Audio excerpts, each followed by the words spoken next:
220 kios pedagang Pasar Cipuan telah selesai dibangun.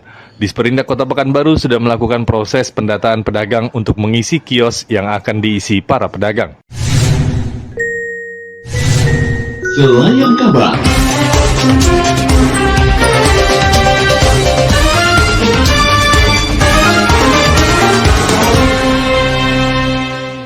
Kepala Dinas Perindustrian Perdagangan Kota Pekanbaru melaksanakan pengecekan perkembangan pembangunan Pasar Cipuan pasca terbakar beberapa waktu lalu, didampingi oleh kontraktor pembangunan Camat Sukajadi dan Ramil 02 dan Lurah Jadirejo. Menurut Zulhelmi Arifin selaku Kadisperindak Kota Pekanbaru, proses kepemilikan kios masih dalam tahap seleksi dikarenakan masih adanya pedagang lama yang belum terdaftar. Pengundian kita sudah lakukan juga kemarin, hanya saja kemarin ternyata data-datanya berubah-ubah terus. Ternyata data yang kita dapatkan itu masih ada lagi pedagang yang masih belum mendapatkan. Nah, jadi nanti setelah yang kita undi itu kita akan umumkan ulang. Ya, kalau masih ada komplain, kalau masih ada yang belum terdata, kalau masih ada yang belum terdaftar padahal dia memang pedagang di Cipuan ini, kita akan daftarkan. 220 kios yang ada di Pasar Cipuan ini dan semuanya nanti kita akan serahkan untuk bidang, kecuali nanti ada 3 kios yang untuk kita, untuk kantor dan untuk bidang.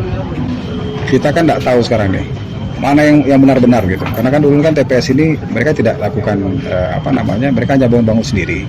Terus ada yang klaim, Pak saya punya 10 tapak, Pak saya punya ini, saya punya itu. Saya sampaikan bahwa sekarang itu tidak ada lagi, sekarang adalah semuanya milik pemerintah, tanah dan bangunan milik pemerintah. Dan kita akan berikan kepada pedagang yang benar-benar berdagang. Ya, jangan sampai maaf ya, dia punya 10, dia cuma pakai 1 atau 2 saja, yang 8 itu dia sewakan gitu. Bahkan ada kemarin nyampaikan sama saya pedagang sendiri, mereka membeli itu. Jadi TPS itu mereka beli itu sampai 20 juta. Itu seperti itulah bentuknya zaman itu TPS itu mereka beli itu satu tempat itu sampai dengan 20 juta. Jadi kami sampaikan bahwa di sini tidak ada pembelian, tidak ada bayar, tidak ada bayar lapak, tidak ada bayar, semua tidak ada, semua ditanggung oleh pemerintah Kota Pekanbaru. Seandainya ketahuan seperti itu, Bang? Kita sikat. Disperindak Kota Pekanbaru pun saat ini telah menata pembangunan kios dengan memberikan jarak antara satu blok dengan blok lainnya sekitar 4 meter. Zulhelmi berharap dengan adanya ini meminimalisir kerugian yang besar jika terjadi kebakaran dan pengaturan pedagang tidak diberikan berjualan di area jalan yang tentunya akan menghambat arus kendaraan masuk ke dalam pasar. Ini kan kita rubah nih bentuknya. Dulu kan jalan kan kecil sekali, ini kan jalan besar ya, jalan besar. Nanti kenapa kita butuh jalan besar? Pertama nanti akan ada jalan akses. Nanti harapan kita mobil truk sampah itu bisa masuk ke dalam, bisa nyisir sehingga pasar kita ini terjaga gitu bersih. Satu itu. Kedua, kita berharap nanti tidak ada nanti yang offset ya. Maksudnya ya kalau tempatnya di sini ya di sini saja gitu. Jangan sampai dia mau tambah lagi bangunan. Dan satu lagi, di Cipuan ini kan sudah sering sekali terjadi kebakaran. Yang kita catat itu ada 15 kali terjadi kebakaran di Pasar Cipuan. Kita tidak mau lagi ada terjadi kebakaran, makanya di dalam pemasangan listrik ini kita sudah standarkan semuanya. Kita sudah pakai pipa-pipa semua segala macam ya. Kalau bisa tengok di dalam ini kita pakai rangka baja ya yang dalam ini supaya benar-benar instalasi itu tidak sembarangan. Satu itu. Kedua, kalau mereka nanti akan mau menambah lah katakan titik lampu atau mau merenovasi sedikit-sedikit, dia harus laporkan dulu sama kita. Kita nanti akan tunjuk biro yang akan memasangkan. Jadi jangan dia masang-masang sendiri. Nah, termasuk nanti dia akan, kalau dia mau tambah atau dia mau rubah struktur dan yang lain, dia mesti laporkan dulu sama kita. Dan yang paling penting juga, ini berlaku selama 2 bulan.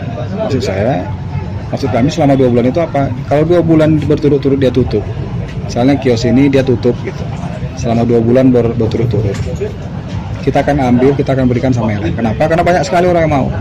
Ya, banyak sekali pedagang-pedagang yang berharap bisa dapat kios di sini. Nah, kita berikan kesempatan itu kepada yang lain.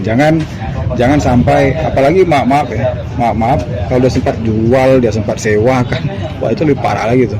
Nanti ada berbagai macam surat pernyataan yang harus ditandatangani, yang harus dibubuhi materai ya, sehingga ketika mereka lakukan jangan dijualnya. disewakannya saja kita langsung ambil kios. Sementara itu, menurut Camat Sukajadi, Des Herianto mengatakan pihaknya mengucapkan terima kasih atas respon cepat yang dilaksanakan Pemko Pekanbaru di bawah kepemimpinan PJ Wali Kota Pekanbaru Muflihun. Pihak kecamatan berharap dengan sedang dibangunnya Pasar Cipuan ini kembali, aktivitas perekonomian masyarakat kembali meningkat. Saya kira sangat signifikan bedanya dibandingkan ketika baru habis kebakaran kemarin. Banyak fasilitas yang sudah dipenuhi oleh Disperindak ataupun pihak-pihak terkait lainnya. Cuman tinggal merapikan saja saya rasa. Yang jelas kita sebagai tim tentu mengikuti kebijakan dari dinas terkait. Apapun itu tetap kita harus dukung. Ini adalah warga kita, tentu kita bagaimana tetap menjaga kondusivitas agar jangan terjadi hal-hal yang tidak diinginkan di tengah-tengah masyarakat kita. Dari Pekanbaru, Arya Dwi Pangga, Esa TV mengabarkan.